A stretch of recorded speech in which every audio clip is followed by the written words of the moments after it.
ایک صحابی ہیں حضرت عبداللہ بن عمرو رضی اللہ عنہما، وہ فرماتے ہیں کہ رسول اللہ صلی اللہ علیہ وسلم نے ارشاد فرمایا، کیا تم جانتے ہو کہ اللہ تعالیٰ کی مخلوق میں کون سب سے پہلے جنت میں داخل ہوگا؟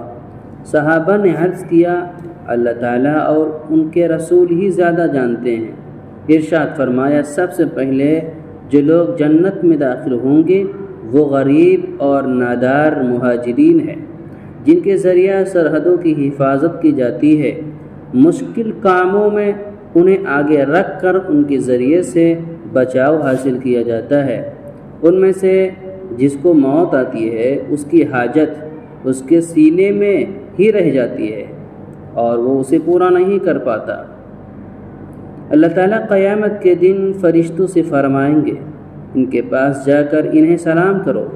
فرشتے تعجب سے عرض کریں گے، اے ہمارے رب، ہم تو آپ کے آسمانوں کے رہنے والے ہیں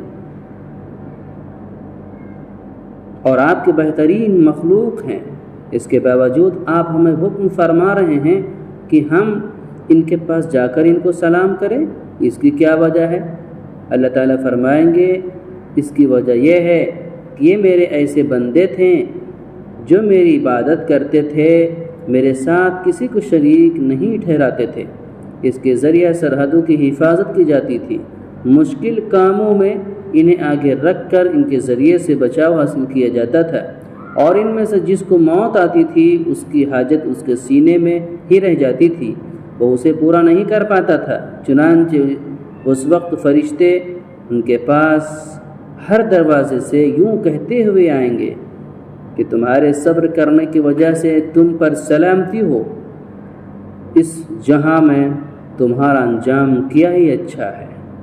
تو میرے عزیز دوستو، حضور علیہ الصلوۃ والسلام نے اس حدیث میں بڑی اہم باتیں ارشاد فرمائی ہیں۔ اللہ ہم سب کو عمل کرنے کی توفیق عطا فرمائے۔